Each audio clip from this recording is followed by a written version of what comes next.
شخص کی شان کے اندر ہم نے قرآن پاک کے 15 مقام بیان کیے تھے، آج اس انسان کی شان کے اندر ان کی شان زبان مصطفیٰ صلی اللہ علیہ وسلم آپ کے سامنے بیان کرنا چاہتے ہیں۔ رسول مکرم کی زبان سے 11 احادیث اس انسان کی شان کے اندر۔ بسم اللہ الرحمن الرحیم۔ معزز ناظرین کرام، حضرت عمر رضی اللہ تعالیٰ عنہ کی شان کے اندر احادیث آپ بیان کرنا چاہتے ہیں۔ قرآن کے 15 مقام ہم بیان کر چکے، اب احادیث بیان کرنا چاہتے ہیں۔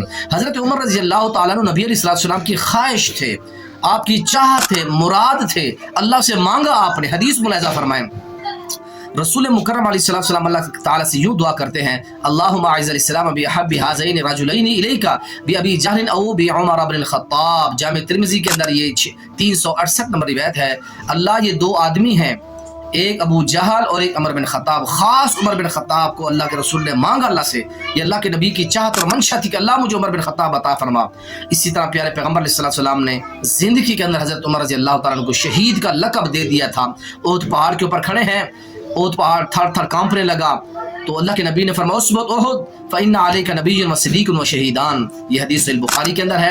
اسی طرح تیسری حدیث ہے، اللہ کے نبی علیہ السلام کی عادت مبارکہ تھی کہ جہاں بھی تشریف لا جاتے تو اللہ کے نبی کے نرانے الفاظ تھے، یہ 3 جملے اکثر کہا کرتے تھے کہ ذهبت انا ابو بکر و عمر، دخلت انا ابو بکر و عمر، اسی طرح خرجت انا ابو بکر و عمر۔ یہ الفاظ اللہ کے نبی اکثر کہا کرتے تھے، یہ روایت سے البخاری کے اندر موجود ہے۔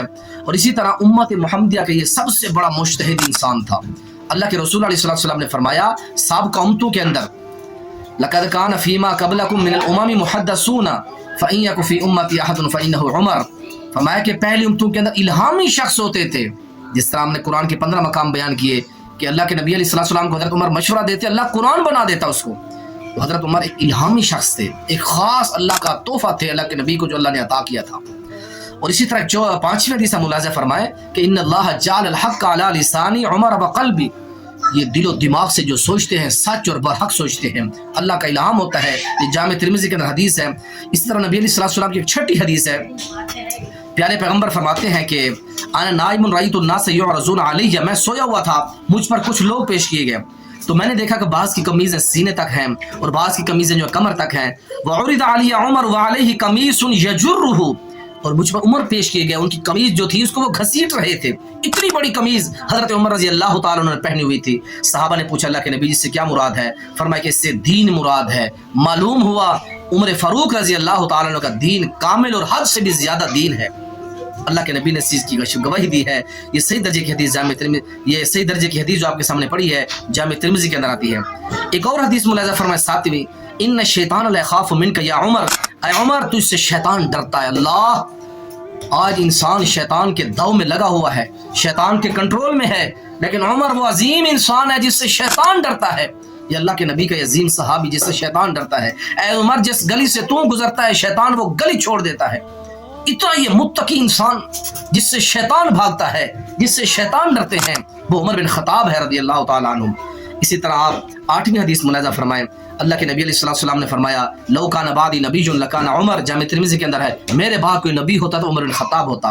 9ویں حدیث فرمایا کہ میں جنت کے اندر گیا، میں نے جنت کی سیر کی، رائی تو کسرا، میں نے جنت کے اندر ایک محل دیکھا، فقولت لمن ھذا، یہ کس کا ہے؟ فرمایا کہ فقالوا لعمر بن الخطاب، اے دشمن کے حضرت عمر سے دشمنی کرنے والوں، عمر وہ ہیں جن کو جنت کے اندر اللہ نے ان کی زندگی کے اندر گھر جنت میں بنا کے بشارت دے دی تھی۔ آپ ان سے دشمنی کرو تو آپ کی دشمنی سے ان کو کوئی نقصان نہیں ہونے والا۔ تو فرمایا کہ میں اندر جانے لگا، اے عمر ذکرت غیرتک، تجھے تیری غیرت مجھے یاد آ گئی، پھر میں الٹے پاؤں واپس آ گیا۔ حضرت عمر نے فرمایا علیک اغار یا رسول اللہ صلی اللہ علیہ وسلم، کیا میں آپ پر غیرت کروں گا؟ آپ میرے گھر میں جاتے میرے گھر کا نظارہ کر کے آتے۔ فرمایا نہیں، تیری غیرت تھی اس کی وجہ سے میں تیرے گھر سے واپس آ گیا، اندر نہیں گیا۔ اسی طرح 10ویں حدیث ملاحظہ فرمائے، حضرت ابو موسیٰ اشعری رضی اللہ تعالیٰ عنہ فرماتے ہیں کہ مجھے رسول مکرم علیہ السلام نے مدینہ کے باغوں میں سے باغ کے دروازے پر کھڑا کر دیا، کسی کو اندر نہیں آنے دینا۔ اچانک دستک ہوئی تو فرمایا کہ یا رسول اللہ صلی اللہ علیہ وسلم، حضرت عمر بن خطاب رضی اللہ تعالیٰ عنہ تشریف لائے ہیں۔ آپ نے فرمایا اذن لہ وبشر بالجنہ، ان کے لیے دروازہ بھی کھول دو اور ان کو اندر آنے کی اجازت بھی دو اور ساتھ جنت کی بشارت بھی ان کو سنا دو۔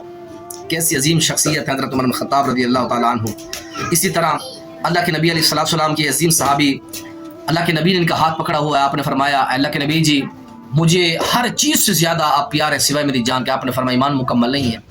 پھر آپ نے فرمایا کہ نبی جی میں آپ سے محبت کرتا ہوں، اپنی جان اور اپنی مال ہر چیز سے زیادہ آپ سے محبت کرتا ہوں۔ آپ نے فرمایا الان یا عمر، اے پیارے عمر اب آپ کا ایمان مکمل ہوا ہے۔ آپ کے ایمان کی گواہی اللہ کے رسول نے دی ہے۔ فضائل صحابہ کے اندر یہ حدیث موجود ہے، تو 11 حدیث ہیں حضرت عمر رضی اللہ تعالیٰ عنہ کی شان کے اندر۔ اللہ سے دعا ہے اللہ ہمیں اس عظیم صحابی، تمام صحابہ اور اہل بیت سے محبت کی توفیق نصیب فرمائے۔ السلام علیکم ورحمۃ اللہ وبرکاتہ۔